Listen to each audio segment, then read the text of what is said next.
I actually volunteered at an RSPCA branch close to me. So it's the Warrington and St Helens branch. When I was there, they were specifically just cruelty case. So they took in very kind of vulnerable animals that had been quite hurt or had just been kind of abused and then left, so that there was nobody to prosecute.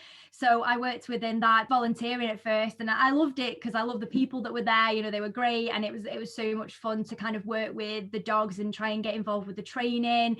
The whole reasoning to me getting a job was me just nagging the manager quite a bit. Amazing. I know, because I'd been there quite often. I was like, you know, if there's any jobs, you have to let me know. I need to work here. That's so good. I really admire that. You just need to put yourself out there where you want to be working and then make the connections. Yeah, definitely. And I would just say, don't stop. Even if they tell you there's no jobs, keep going, keep volunteering, you know, try and keep your foot in the door as much as you can, because something will come up eventually. And that's what happened for me. Luckily, I kept my foot in the door even after I'd finished my volunteer placement. I carried on just kind of coming back and doing it a few days here and there. And then the manager actually just started texting me saying, can you come in on this day to cover? We've got a staff member off sick. And then she started giving me a small wage for doing that, because she was requesting me to come in, which was very nice.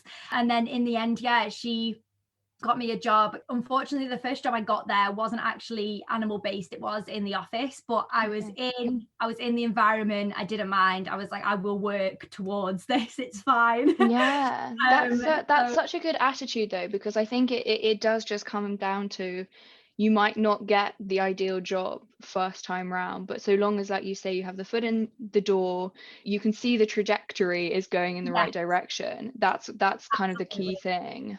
Yeah, absolutely. That's it. So I kind of knew I was in the right environment. You know, I could still see all the dogs and the cats that were there, because they just had dogs and cats in this centre. So I was still involved with them, and it was quite handy for me. I mean, it taught me a lot of administration skills. So being good on a computer and customer service wise, you know, learning to chat to the public and just become a public facing person helped me a lot.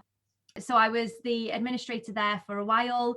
And then eventually, I think it was maybe a year and a half or 2 years in, a spot opened up for operations support, which was like a step up, which was great, because I would have responsibility over the isolation unit. So our most poorly or infected, bless them, dogs and cats, they were my responsibility. You know, it was that step closer to being involved with the animals directly, which was brilliant, because as a volunteer, I was doing the kind of animal care assistance job of being out there, doing the walking, the training, the feeding, the cleaning, and I loved that part of it. So it was great to be able to get back out there and do those isolation units.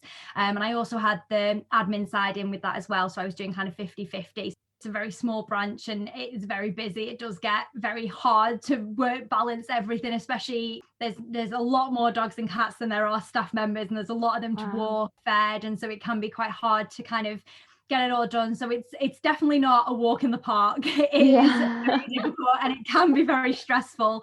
And I think as well with the cruelty case centre, it takes its toll on you seeing kind of that many animals that poorly abused, frightened. So it is an amazingly rewarding job, but it can be very hard. Make sure you've got that strength to get through. Yeah, no, for sure. How do you cope psychologically with seeing all these kind of cruelty cases?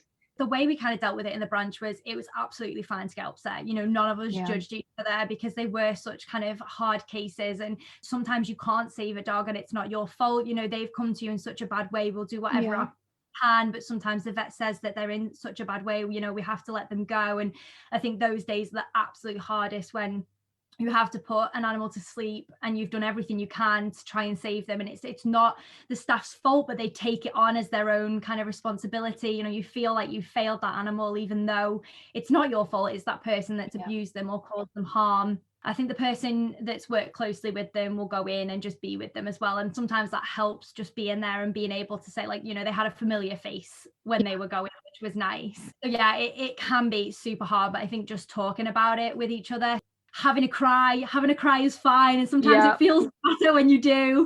And just, you know, if you need it, take a time out. You know, you don't have to go straight back to work. And that's kind of the understanding we all had, which was really nice. And they're still an amazing branch and still do amazing work, and they need, you know, all the help they can get, because under the RSPCA, it's slightly different. So they have nationally run centres and then independent branches. So the nationally run centres are kind of funded by the national RSPCA. However, the independent branches have to do a lot of raising their own money to be able to stay afloat and to keep going.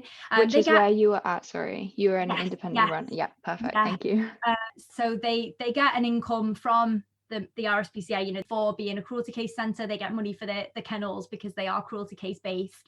But a lot of the money does come from them earning their own donations and getting grants from people, and, you know, people leaving money to them in their wills and stuff like that. And they, you know, they survive off that income. It's hard to, you don't realise that some of the branches really struggle to kind of make it on their own.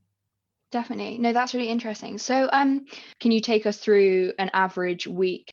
I'd work 8:30 till I think it was 4:30, and then we'd come in again the next day 8:30 till 4:30. So we never had any overnight coverage. We had a CCTV system set up to make sure that the place was secure, and we'd give the dogs their meals as late as possible. Yeah, I never even thought about you'd need like overnight security, but obviously that's the case because you have animals who are vulnerable and ill that you need to look after. That's it. And a lot of the time, you know, the RSPCA have removed these animals from some people because they've been neglective. So you have sometimes angry people that want their dogs back and want to find out where their dogs are. So you need security for that purpose as well, which is great. And so, yeah, I would kind of come in at 8:30. We'd have a staff briefing, find out what gone on the day before if you weren't in. So, yeah, they'd just run us by, you know, if we got a new admission and the staff that weren't in knew what was kind of going on with the dog, you know, what medication they needed. If there was a vet visit, we would run through all the new medication and the forms and what's been reviewed and, you know, what kind of happened and stuff, and just updating everybody. So that would be for the first bit of the morning. Then so all the animal care assistants would go out and give the morning feeds to all the dogs. We shut the shutters at night to keep them in and keep them warm. So we open all the shutters so they can go out and have wheeze. And, you know, the ones that haven't already peed inside anyway. And, you know, have a little run round and stuff like that. Get the feeds ready, do any morning medications, especially for me in isolation. I had quite a few medications to give. And I know potentially a lot of baths for dogs that had mange or ringworm. They have like special shampoos. Also, before even going in, I would be suited and booted in a massive kind of overall, shoe covers, gloves, the whole lot. So And I guess at this stage, it was really useful for you to have had a lot of hands-on prior experience and teaching in this area, because you must be very comfortable with knowing how to deal with vulnerable dogs and how to approach them and what all the ringworm and diseases and infections were. Yes, I am really grateful that like my time there, and they were quite short staffed, but that meant, as well as you feel a bit run off your feet and you do feel like you're doing 7 things at once, but it gave me so many opportunities to learn so much different stuff. So for example, I would be involved in vet days quite heavily, so I learned a lot of the vet side of stuff, which was really interesting. What's a vet day? Yeah, so a vet day, the vet comes to visit our branch once a week. She sees any new dogs that need to be seen for admissions and, you know, give them any medication. Some dogs need neutering if they've been signed over, and we can rehome the dog. All dogs, when they come to us, are still case dogs and owned by the owners. So we have to wait for them to go through a prosecution system, and usually an inspector will take that person to court and try and get a conclusion and try and get the dog signed over. That is the ultimate, I suppose, goal. So it's just kind of weird, like that middle place, just looking after the animals until a conclusion's made. And then if the dog is signed over to our care, that means we can then rehome it to a new home, which is good. And in terms of an abandonment as well, where there's no one to prosecute, we just wait an abandonment period, which I think, and it was a while ago since I've been doing this, but I think it was 28 days. When we get the animals, we just look after them until they're signed over. And then a lot of the time we would transfer them to another branch for rehoming. With our branch being a cruelty case, it was shut to the public because a lot of the dogs were very vulnerable and sensitive cases. That was kind of handy about me working in the office, is I learned a lot of the background work and I got to speak to inspectors and learn a little bit about that side of things. So I think me just working in that branch just gave me a whole kind of new insight on the RSPCA and what they do. And I know there's a lot of mixed comments about the RSPCA, but I would just say, before anyone judges them, walk a day in someone's shoes that works in the RSPCA and you will figure out how hard it is.